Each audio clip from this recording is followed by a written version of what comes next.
Okay, this is the P4 paper from June 2021. It's question number 2, and it's an integration question. It's actually a volume of revolution question.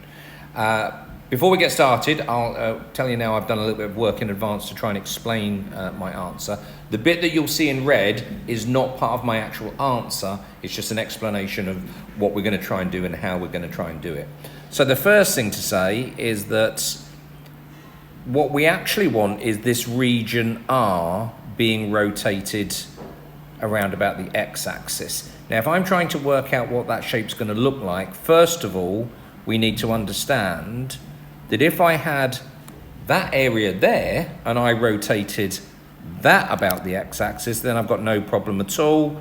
If I'm going to create this sort of, whether you call it the end of a trumpet, a vase, whatever you want to call this three-dimensional shape in here, I can do that. That's just the integral of pi y squared dx between this value here and this value here. Now later on I'm going to show you that works out to be between 2 and 6 when we do it.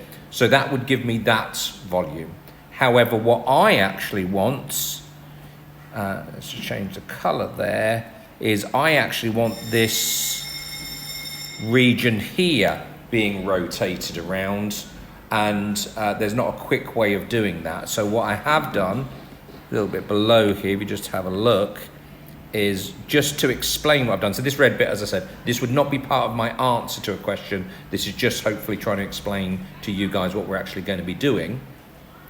The volume that I want then, as we said just a minute ago, is this region rotated around. But if I leave it clear there, what that actually works out to be is this volume minus the red volume in there. One of the pi r squared h minus the integral, that's going to give me the volume that I want. Why is that pi r squared h? Perhaps it's a little bit clearer if I just flip this round. We can see, look, I've got a cylinder there.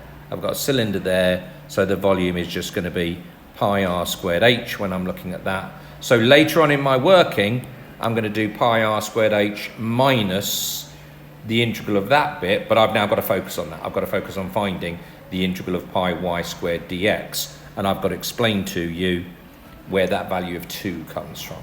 So that's really more just to explain what I'm doing to you guys, and actually what I'd write down then as part of my answer.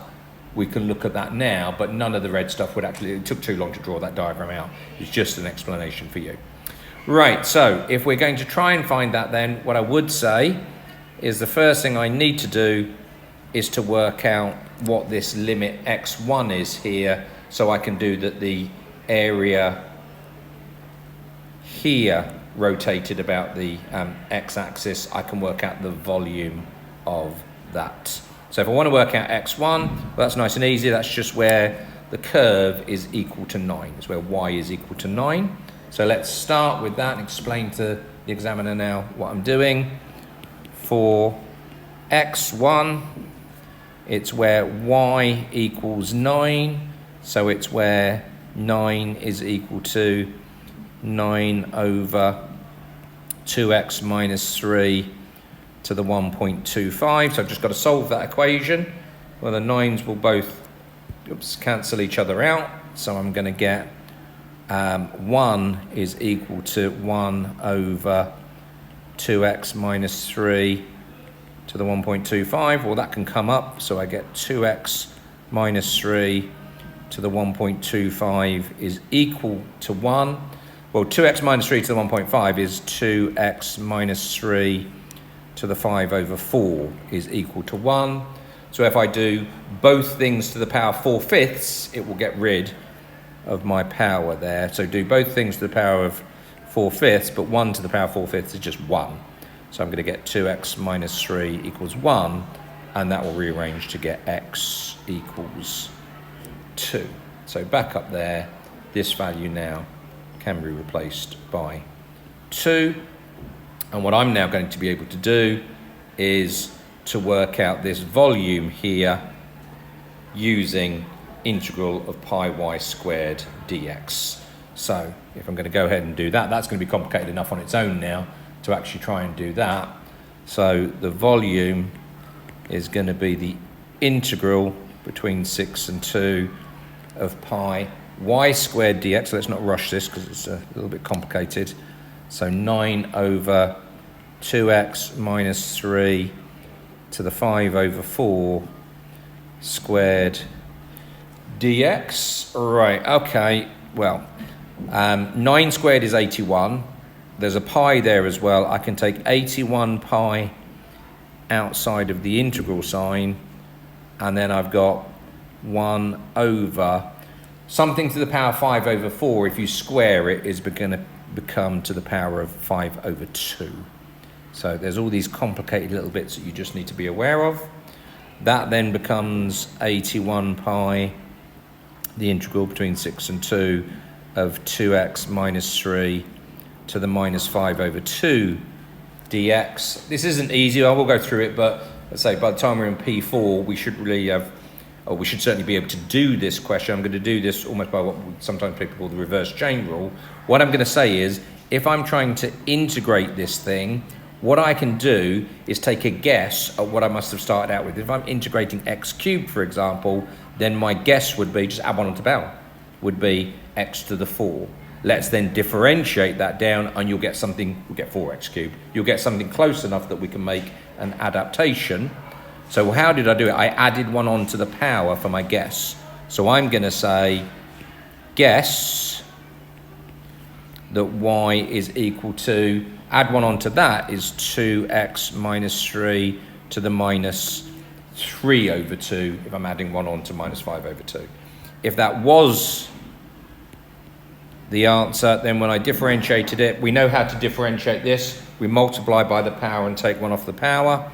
So this becomes minus 3 over 2, 2x minus 3 to the minus 5 over 2, multiplied by the differential of what's in there. So multiplied by 2. So that ends up that the differential of that is minus 3, 2x minus 3 to the minus 5 over 2.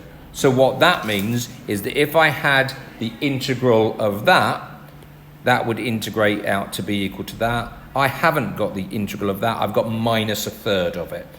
Hopefully that makes sense. If it doesn't, you're going to have to go back and do a little bit more work on your integration.